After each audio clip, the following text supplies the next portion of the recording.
Welcome to Mystical Messages. I am Hilary Harley, your podcast host. I am a soul guide and astrologer. Mystical Messages is your podcast gateway to discover and learn about the realm beyond the veil, including all things intuitive, metaphysical, and the healing arts. To learn more about my work or to book a session with me, please visit hilaryharley.com. If you would like to read my monthly forecast, you may find the full written transcript for all astrology episodes on my website. That way, if you hear something and want to re-listen to a forecast or to check a date of a cosmic event, you may find it on the written monthly forecast on hilaryharley.com. Today, I am so delighted to have my very special guest, Letao Wang, here to share his brand new, hasn't even arrived yet. It's about to drop by the time this episode is available. Oracle of the Celestial Deities. Welcome, Letao. Hi, hello, Hilary. Thank you so much for having me.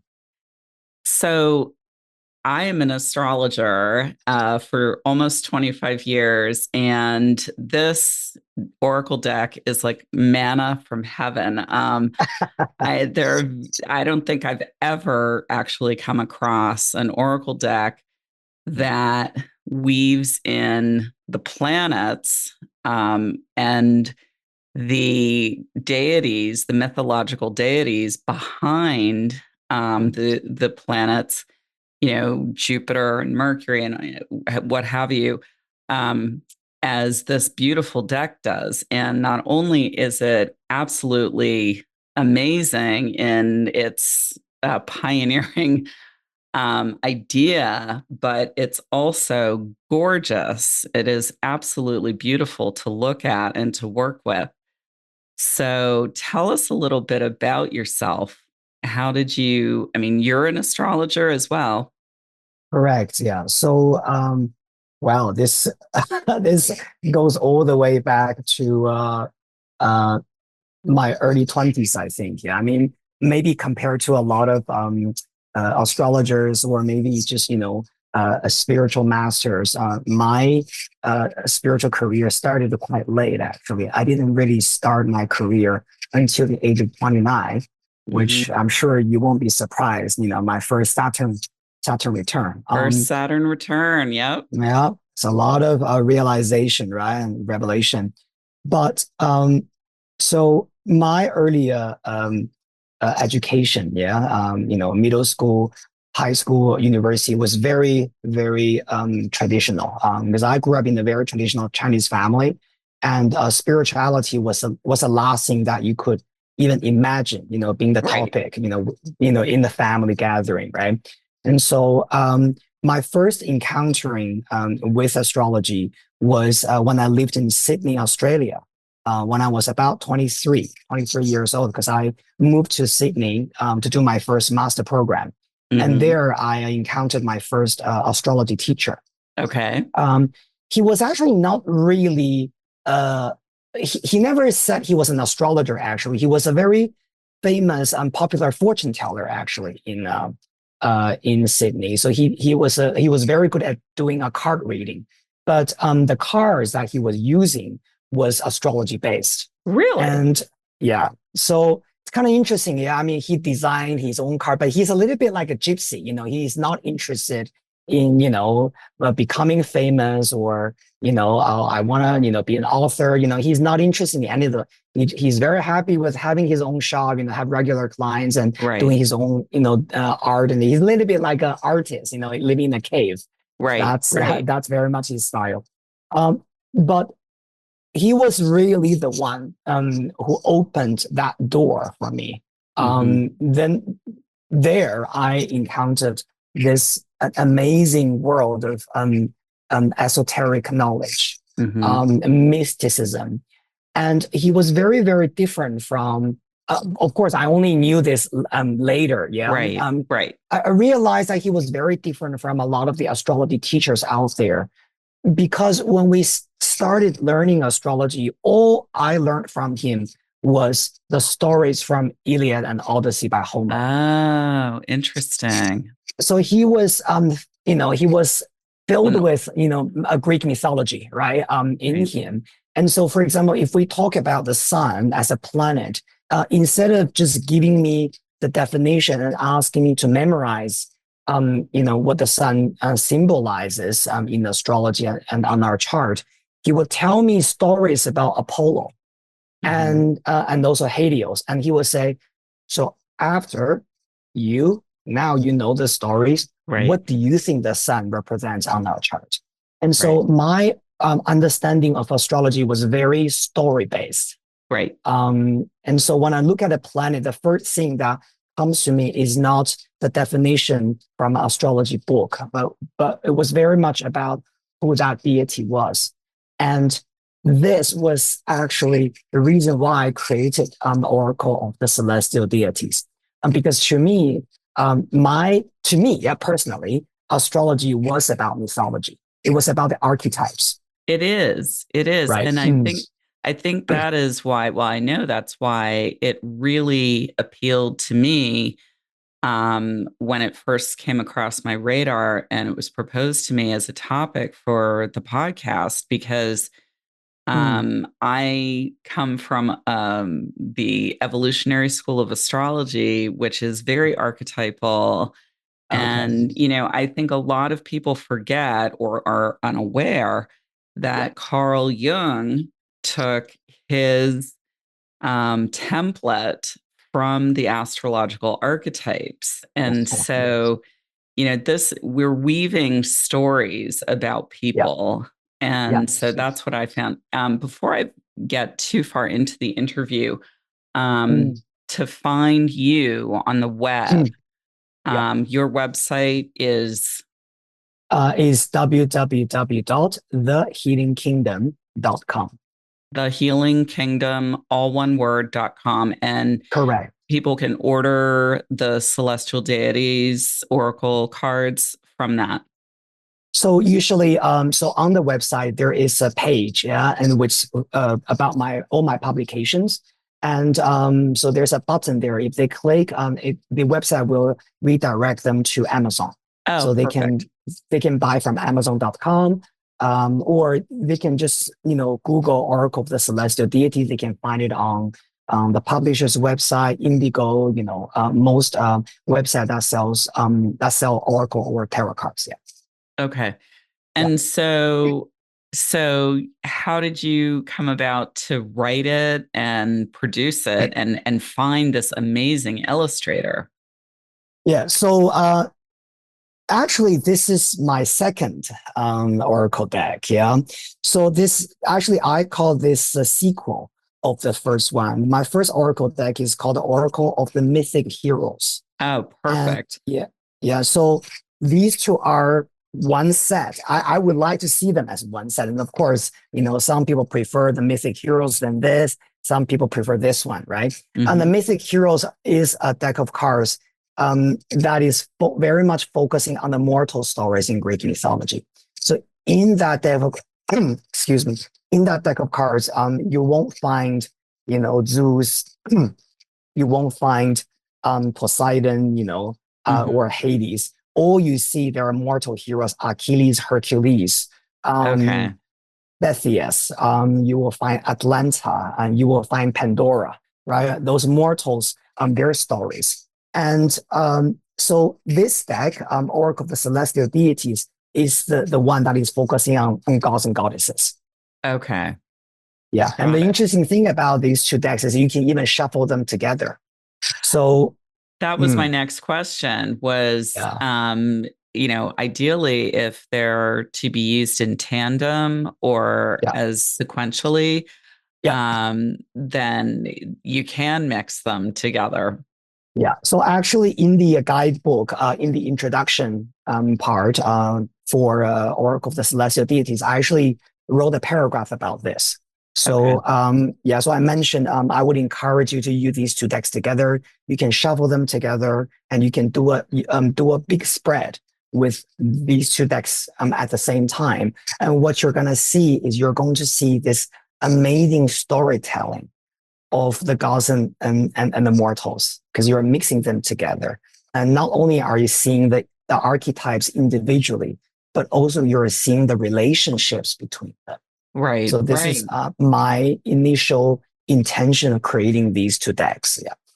Well, I have to say, it's near and dear to my heart for a number of reasons, but I think many astrologers become so removed from the myths. Yeah. And when I was 9 years old, I was very fortunate to go to Greece. And I remember Mm, going to the temple of the Oracle of the Delphi yeah. Oracle. Yeah. Yeah. And it made such an impression on me. And uh, in conjunction, my grandmother introduced me to astrology. And Mm, so, I was learning about all of these myths. And then I remember my sister giving me a book. It was sort of the gold standard back in the 70s about, I'm dating myself, about Greek mythology, mm, and devouring that and the mm, mm. stories. And I think we become so far removed as professional astrologers Yeah. from these stories. Yeah. So, can you talk a little bit about why that's so important for you and for astrologers in general, or for Uh, people to learn? Well, I think again we're going back to the archetypes, right? And I think when we look at the planets, I think essentially what we're really looking at is archetypes, and rather than as a planet, to be honest. And sometimes you know, for example, let's say Delphi, right? When I went to Delphi for the first time, and it was probably I think 7 years ago. Yeah, Mhm. much later, of course, than your experience. But when I was there, of course, the tour guide, or the person there was talking about the temple of Apollo, and everything. And for me, the most important thing is what actually happened here thousands of years ago, because I was really fascinated by the Pythias, and the heroes who would journey thousands of miles to come to this sacred sanctuary, and they will ask questions, and they're waiting for the Pythias to deliver that message through Apollo to them. And those are the things really got me motivated to learn more. And I guess maybe deep down, I just love stories, maybe. Right. And yeah, but they're not just stories, because I always believe that myth, perhaps 50% of the myth is truth. And we Hmm. never know whether, myth is true or false. Even I remember on the bus, I was talking to this driver in Greece. I was, because on the way back from Delphi back to Athens, we were only like three people on that bus. And I was just talking to the driver. And he actually asked me if I thought the Greek mythology was true. And Interesting. I said, I would love to believe they were true. I would be devastated Right. if they were not true. And and I said, but of course, if you look at the stories of Hercules, there's a lot of exaggeration, right? I mean, Right. there's a lot of human imagination in it. And Right. also in the story, let's say Theseus, right? I mean, did his father really jump off the cliff because he Right. saw the wrong flag, and it's kind of like difficult to imagine that. But again, people at that time, they were living in a different time and different culture, right? So Right. it's also difficult for us to imagine their psychology. But through my whole career, I would say from the first day that since I did my first astrology reading as a professional, it was always about the stories. And I wouldn't mind sharing those stories actually with my clients during the session. Yeah. Um, because I do feel that stories, that's the thing that connects people. Yes, I so agree with you because when people ask me what I do, I say I'm an astrologer. Well, what does that mean? And I say, I'm explaining people to themselves. I'm Yeah. telling them their own story Story. and their potential Yeah. and, perhaps the Yeah. end, the potential ending or Yeah. destination that they're Yeah. going to, or the blessings and the challenges, the hurdles that they're going to have to Yeah. overcome to get Yeah. to that beautiful ending that they're Yeah. questing after. So I totally relate to the storytelling aspect of what you're driving at with the Oracle decks. Yeah. So, do you have a particular intent for how people are to use them? And so I think for this deck, yeah, usually I believe that most of the people who are using this deck are they are not professional readers. Right. Maybe they're just, they're fans of Greek mythology or they just love oracle cards, right? And so my intention for them is to learn those, at a very basic level to understand the planetary archetypes and to understand a little bit the background of those planets and the meanings through the stories and through also a little bit of history. And so Right. that's really my intention. And I think for professional readers or astrologers like you, I'm sure you will have different ways to use it in your own, reading and systems. In the guidebook, there is a part where I dedicated a lot of words to how to use this deck. The spread that I would recommend, one card draw, two cards draw, four cards draw, and those are the astrological wheel draw. But of course, that's more advanced. Right. Right. But Right. the intention is really about letting more and more people understand the basic archetypes of those planets. Yeah. Okay. And so in your practice, you see clients on a regular basis, I'm assuming. Correct. Yeah. And you're sharing both these oracle decks, the availability of them, Uh, or, are you using them in your sessions with clients? oh, absolutely. So Oracle of the Celestial Deity is the my deck, to be honest. Yeah, definitely I'll use that. Mythic Heroes is more like sometimes I do, sometimes I don't, depending on Okay. the client. Yeah, but this deck that you just you have, this is Yep. definitely the one that I 100% times I will use in the client session. And I will always do the astrological wheel spread, Hmm. 12 Right. cards. Yeah. Right. Yeah. No, that's very useful. Yeah. So, the publisher, I assume, Beyond Words, they found the same illustrator that you used with the Mythic Heroes, or different illustrator? So the illustrator is my contact. Yeah. So Oh, yeah. So we actually now they so this is very interesting. Most as far as I know, yeah, most Oracle deck creators are actually not authors; they're artists. Mo interesting. Most of the time, yeah. So usually they are the one doing the illustration, and they will hire or they will find an author writing the booklet, right? And that's the Really? reason, yeah. And that's the reason why more often than not, the booklet are thin and it's Hmm. quite simple. Maybe you have two paragraphs, you finish, but the art is very, very beautiful Right. because the creator is the artist. And so the author is someone that is hard to write. So it's not going to be very detailed. But if you look at this deck, also, I would highly recommend the first one. So Oracle of the Mythic Heroes. Yeah. That one, the guidebook, it was 256 pages. Whoa. Um, you can actually just read that book as a novel, to be honest. Yeah. And Wow. initially, when I finished writing that book, Beyond Words Publishing already told me that it was too long. So the original manuscript was over 300 pages, actually. So we Wow. cut down already over 50 pages because they are like, we know you love writing, but this is an oracle deck. This is not a fiction. You Right. gotta Right. make it succinct, right? Because the Right. people, they just want to use the card, they want to go to the book, they get the meaning, and they can use it, right? Otherwise, it's just too much.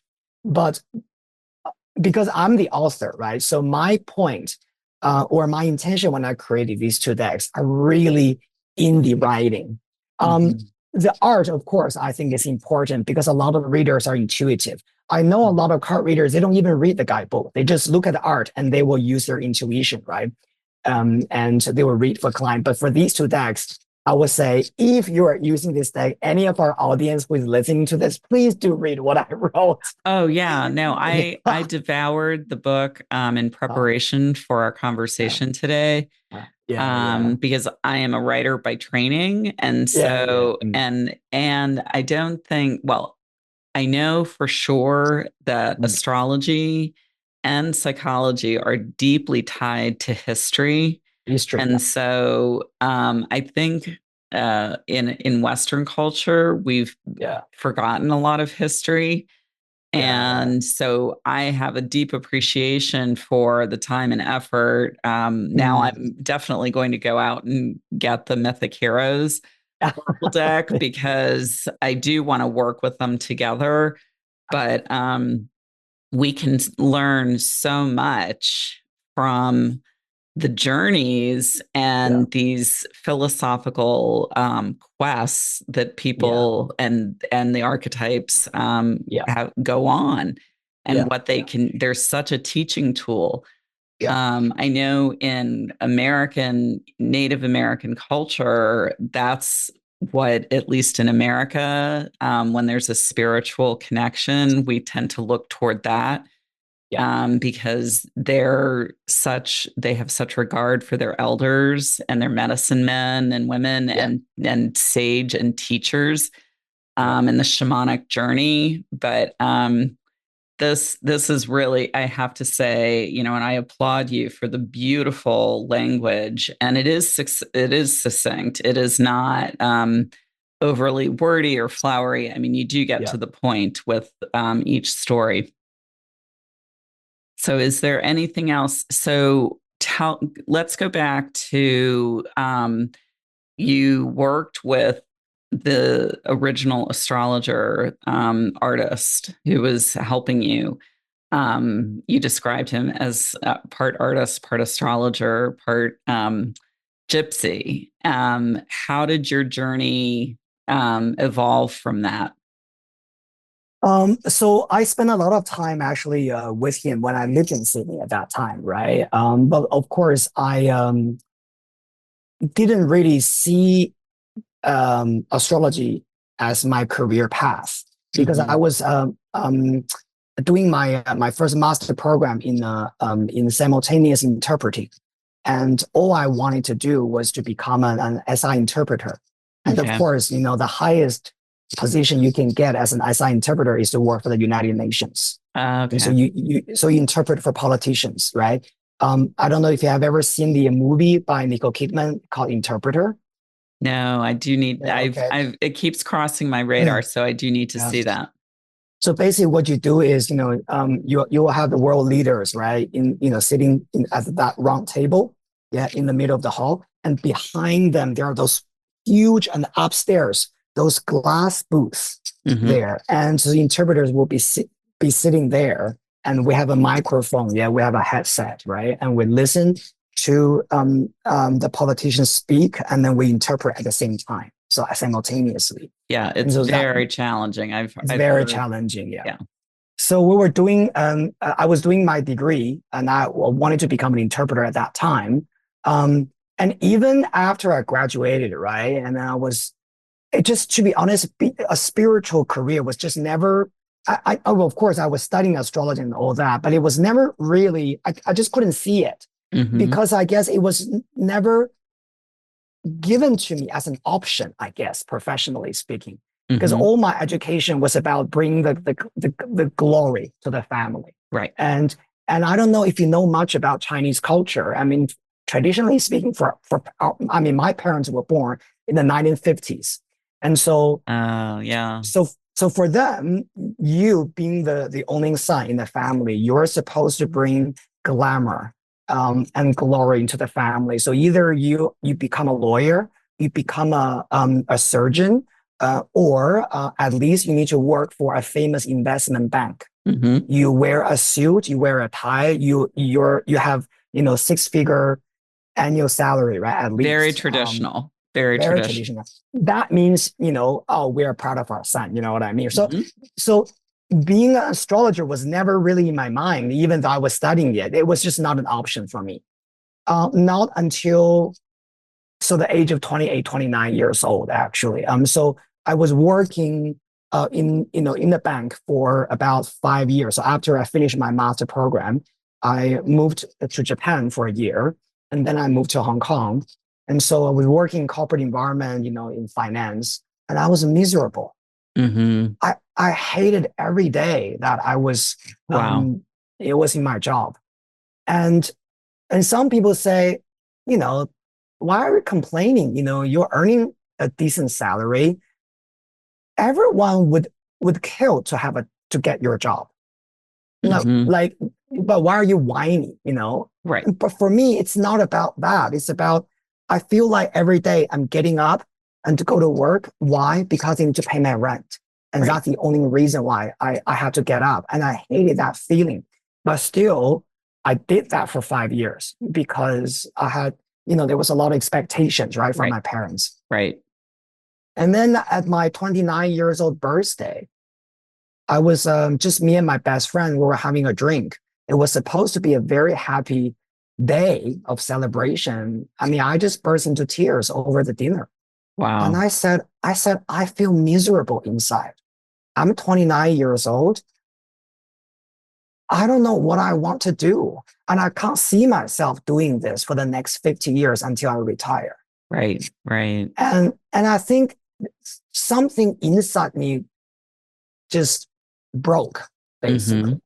And that's the moment that I realized that I have to I have to look at my life from a different perspective. And then I remembered this excitement that Mm-hmm. I felt when I was studying astrology and mythology from my first teacher in Sydney. Mm-hmm. And I realized that my whole life I had never been that happy. Oh, wow. Yeah. And then I realized that maybe this is something that I need to pursue.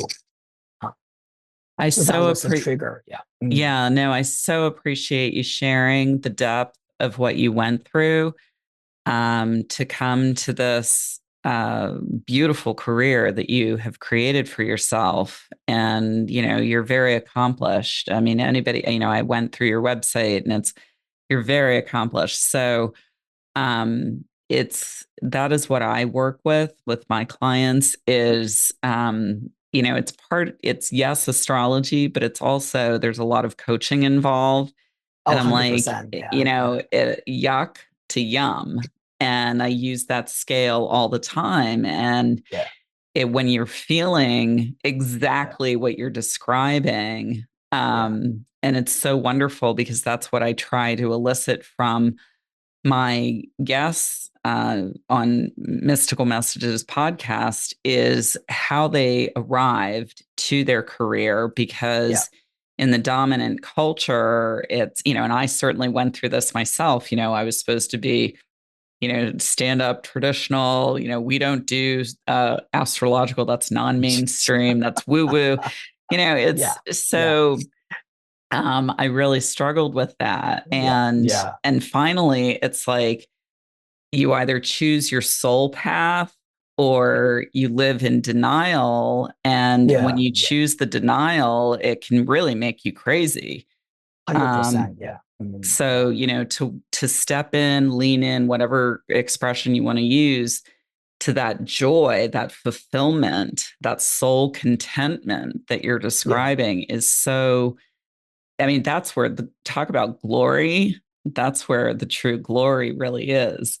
So, I mean, have your parents reconciled or resolved? I mean, not that it's any of my business, but Yeah. Well, so for many years, they didn't know. So I didn't tell them because I was just not ready to, right, to come out of the closet to them. right. So, so after I would say, so I started my business at the age of 29, right? And I only told them when I was around 36.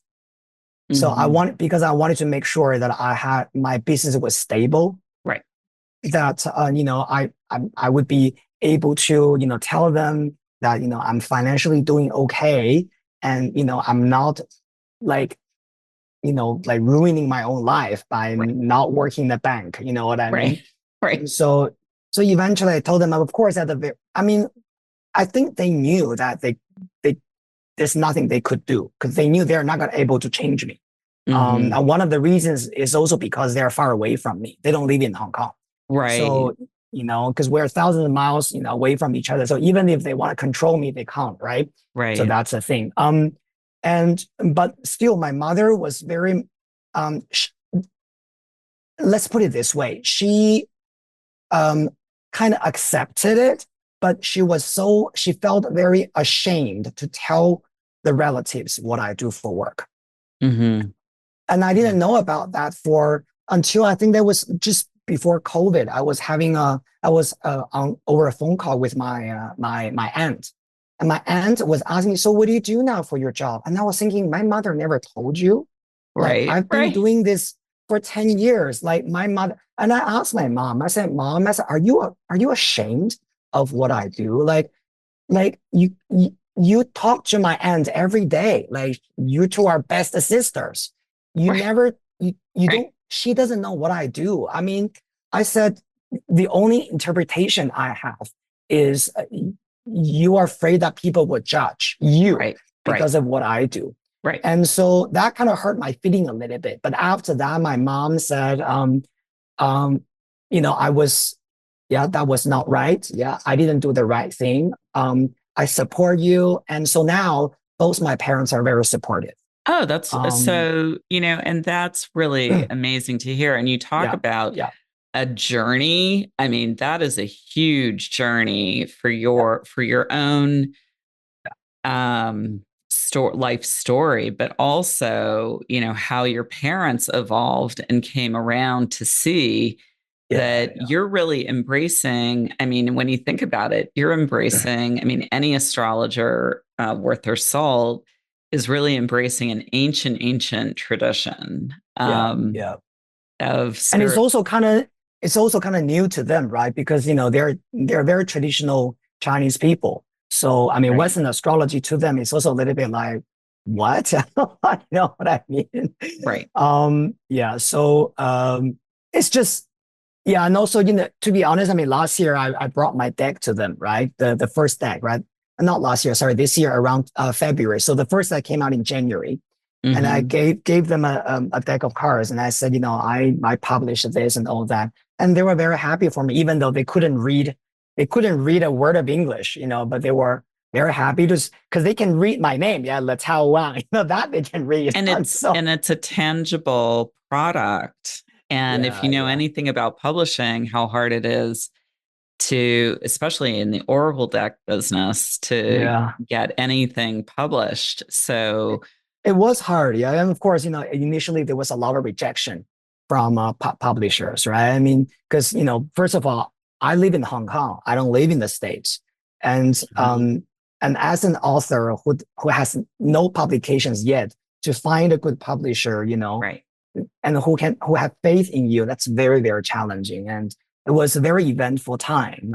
When I was that was about 2 3 years ago, yeah, when I started this whole project with Process, or right. yeah, Oracle the Mythic Heroes. But now looking back, right, it was all worth it. It was really all worth it, really worth it. Yeah. Mm. Yeah. I mean, I have this phrase that I was taught, which is the universe does not say no, it says Yeah. not now, or we have something better in mind for you.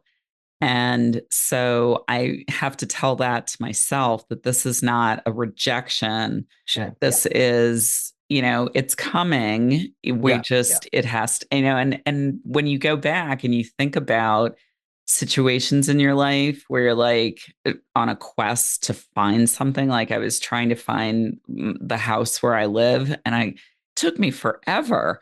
And I was like, this is not that difficult. Why is this so hard? And Yeah, it was yeah. because the house that I ultimately found, it's my sanctuary, it hadn't Mm, come on the market yet. And so, mm, it was the prior owners had to come to a decision about when they were going to sell and if they were going to sell and all of that. So it's, divine timing and learning to trust divine guidance and divine timing is everything. yeah, I mean, tell me about that.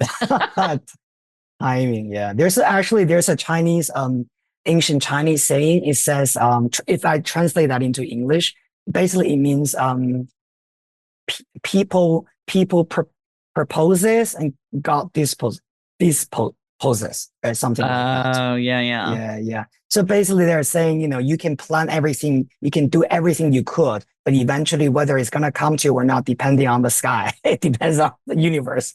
And so, yeah, I'm with you on this. I mean, there's still also, a lot of project that I'm trying to move forward with, but timing is not right.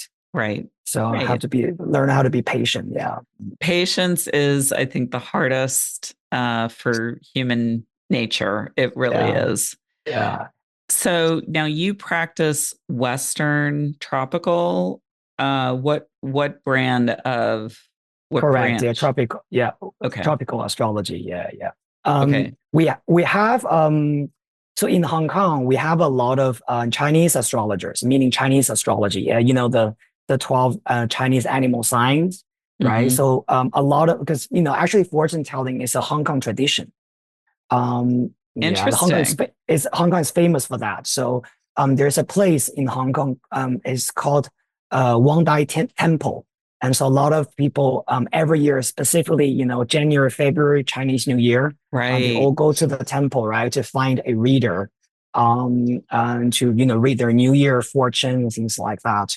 Um, but I'm a little bit different because I practice Western tropical astrology. Yeah. Okay. And that's because of your connection to the sage in Sydney, where you were studying Correct. at the Yeah. time. Okay. Yeah. And And it because just, that's what I was fascinated by. okay, that's what resonated for you.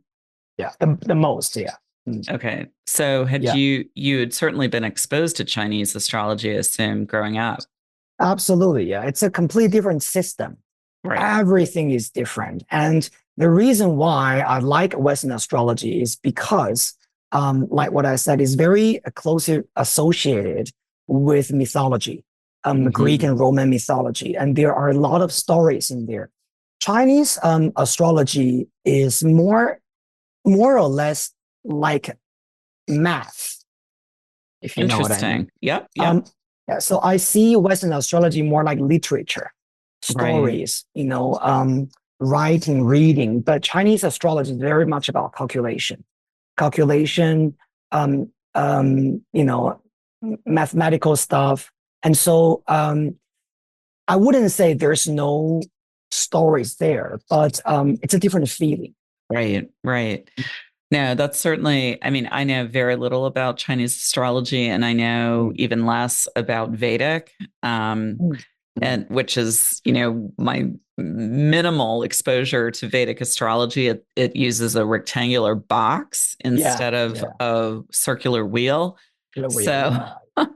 and I know they don't use the outer planets in Vedic, but Mm. it's always fascinated me. I mean, one of the questions for you is, do you believe that Western culture is going to gradually embrace astrological, um, using astrology the way Mm. the Eastern Mm. cultures are? It seems to be so integrated in the East. There are actually, so because Chinese astrology, okay, so this is a very interesting, yeah. Chinese astrology is not, you don't really study the 9 planets in the sky in our solar system in Chinese astrology. Right. So for example, when you're looking at Chinese astrology, you will not look at where Jupiter is, Right. where Saturn is, where is Mercury. It's a completely different thing. System. So Right. yeah, so I don't think they will be able to replace each other. Okay. So Western astrology is basically you're looking at the sky and where the planets are scattered around you in our solar system. And sometimes you look at the fixed stars, but that's, not really important Right. Anyway. But what Chinese astrology is not studying any of those things. It's a completely different ballgame. So I think, and the calculation, the system is also very different. So I think both of them are working very well. And I don't think they are going to replace each other. But it just depending on some people, maybe they're resonating more with Chinese astrology, and some people they resonate more with maybe Vedic astrology, because we actually have a lot of Indian people in Hong Kong as well. Okay. Because Hong Kong used to be a British colony, right? And India was also colonized by the Brits, right? And so a lot of the Indian people, back in the late 19th century, sorry, 18th century, and they moved to Hong Kong because of the military stuff. And so a lot of the Indian people here, they will, because it's their tradition, so they will go to a Vedic astrologer. So I mean, different people, they will choose whatever system that they feel most comfortable with. I guess yes, I hear everything you're saying, and I understand. My question is, do you feel that Western culture will embrace mysticism, spirituality, whether it's astrology, tarot, whatever, to the level that it seems to be integrated in the East? I mean, for example, are your clients mostly Eastern, or do you have a global practice with people in the West as well? So both, yeah. So even for clients in Hong Kong, yeah, so they will come to my studio to do face-to-face session. I mean, Hong Kong is a very international city, actually. Right. So it's a very transitional city. We have a huge population of expats living here, and so my clients, I would say maybe 20% are really local Hong Kong people. 30 to 40% they are Hong Kong people, but we call them ABCs. You know what I mean? you know what I mean? Yeah. When ABCs, right? So they were Hong Kong people, but they were educated overseas. Right. Because the Hong Kong history, 1997, it was handed back to China. So a lot of Hong Kong people moved out of Hong Kong around that time in the mid 1990s. And so they send their kids overseas as well, to Canada, to the States, to Australia. So a lot of clients, let's say younger clients, they were Hong Kong people, but they were educated overseas. And also I would say maybe 30% of my clients are actually expats. Okay. Yeah. So quite a lot. But to answer the question that you have earlier, because you were asking me if I think the Western society would embrace astrology. Right. I just want to share with you a very quick story that my personal experience, and that kind of, to be honest, that experience was kind of shocking to me. Yeah. So about 4 or 5 years after I started my career, and I realized that I was really, really interested, not simply just making predictions for clients, but I really loved the therapeutic value in the session, right? It's about therapy. It's about counseling, right? And so I decided to pursue my second master's degree in counseling, because I wanted to do counseling, but I wanted to have some proper knowledge in counseling rather than just say I'm doing counseling. Right. So I went back to university, and I did a 2-year program in clinical psychology. And I remember very clearly, part of our program was called a placement, meaning we had to go to a clinic to actually practice 200 hours in order to finish the master degree. And so, of course, I had to do that. And there was another student who was doing the same practicum or placement together with me. And of course, you chat, right? And she was like, "Oh, my bachelor degree was also in psychology. I'm now same program with you, doing master in counseling, and I'm going to pursue my PhD, right? That's what I want to do, blah, blah." And I said, good for you. That's amazing, right? I'm not going to do a PhD, but good for you. And then she said, "So what do you do for work? Of course, I was being honest and I said, well, I'm an astrologer. And from that moment, she kind of like drew a line Oh, yeah. there. Basically, she was even, when we were with the clinician, yeah, sometimes she would say things like, yeah, but we're different from you. See, we don't do that kind of witchy stuff. We are academics, right? We are scientific. We are PhDs, right? You are different. Like, we're not you. So, and sometimes she would say things like that. And so I realized that this is a challenge for people working in this industry like you and me, because we are not just not only do we have to overcome challenges that other professionals have to overcome, but also we have to overcome the so-called stereotype. Right. Or the ignorance. Right. I mean, it's stigma. I mean, there's a stigma attached to it. Yeah, absolutely. Right. And so that is something difficult, I think. So I think and also remember 2 years ago, that was during COVID, actually. I was introduced to a professor at Hong Kong University.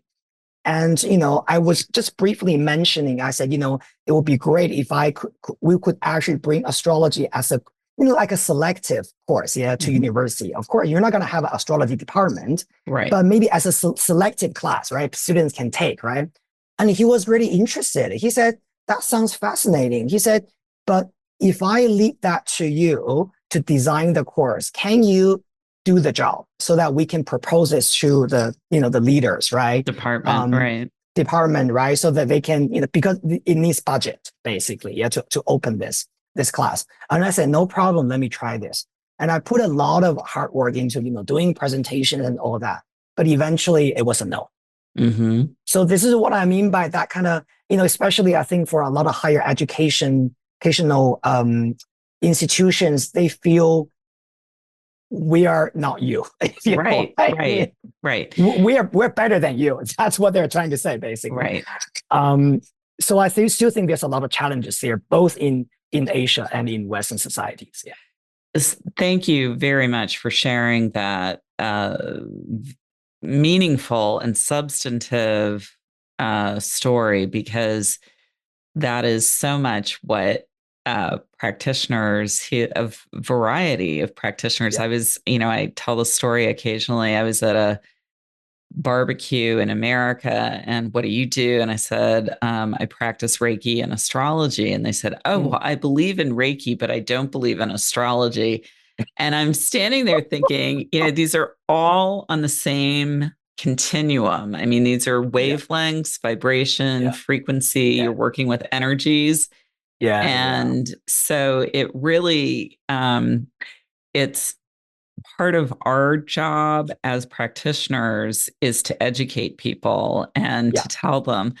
And you may know this because you have a degree in clinical psych, that Freud and Jung broke because Freud was creating this brand new social science that he did not want, quote unquote, tainted by an ancient, practice. And so I have therapists that come to me for their therapy and for their, astrological readings. And absolutely. Yeah. So, and my mentor is a Jungian therapist. Oh wow. Okay. So, I mean, it's all in the mix, and I really appreciate you sharing that story. It's well, it's difficult, right? Sometimes when you have to face a reality to be like, oh, so, of course, usually when we see clients, they are the ones who believe in us. They are the ones who benefit from our service and our help. But sometimes there are just people out there who are, well, I understand people are skeptical. Yeah? I mean, even sometimes I have clients who are skeptical, but I also feel that they're open-minded enough to look for help. So that's actually that's a good thing. Yeah. Yeah. I mean, Go ahead. Yeah, I was just gonna say, I will never forget, my experience in that clinic when the other students was basically, saying, "Sure, you are, doing witchy stuff, right? We're different." And I'm like, okay, so yes, we are different. I mean, the goal for everybody is to help Yeah, and to heal, right? yeah, yeah, yeah, And that's the real goal. And absolutely. Yeah. all roads lead to Rome. My guest is the exceptional, it's been such a joy to speak with you, Letao Wang. His amazing Oracle of the Celestial Deities deck based on the mythological archetypes through the planets. And I'm about to, when I finish this interview, I'm going to go online and order your Oracle of the Mythological Heroes or the Mythic Heroes, heroes, Mythic mythic heroes. Heroes. Yeah. Yeah, yeah, yeah, yeah. Both are available through Amazon, Amazon.com. Yeah. and your website is thehealingkingdom.com. .com. Correct. Yeah. Okay. So I always like to finish my interviews with a question. If you could change the world for better in some way, how would you change it? There's so many things, to be honest. I was actually, to be honest, for a long time, I really wanted to. I think we just briefly touched on that, actually. I wanted to bring astrology and the spiritual studies to a tertiary education level. I Right. want universities to be able to at least be open-minded enough to teach and hire good astrologers, professional astrologers, and to teach astrology in universities, even if that could just be a selective Mm-hmm. class Mm-hmm. for students to choose. Um, and I think it, misunderstanding all comes from not knowing. Right. But if we know, then it becomes beneficial to everyone. Yeah. So that's really something that I would love to do one day, if possible. I do. So thank you for sharing that. I do believe now that we're in the age of Aquarius, especially with the upheaval going on, I will speak for the United States in higher education. I Yeah. mean, Yeah. the Oh yeah. sky. We saw the news. Yeah. I mean, Yeah. the higher education system here is really in tremendous flux, Yeah. to put it kindly. Yeah. Yeah. So anything is possible. And Mm. I really applaud your quest to bring astrology to the university and college level. That brings me to the end of this episode of Mystical Messages. Again, my guest has been the remarkable Letao Wang. You may find either of his oracle decks, the Oracle of the Mythic Hero or the Oracle of the Celestial Deities, on Amazon or through his website, thehealingkingdom.com. To learn more about my work or to book a session with me, please visit hilaryharley.com. If you would like to read my monthly forecast, to check dates of planetary events and cycles, you may find the full transcript for all astrology episodes on my website. Thank you so much for tuning in today. Please join me again in 2 weeks when I will bring you my astrology forecast for the upcoming month. I wish you many blessings as you journey forward.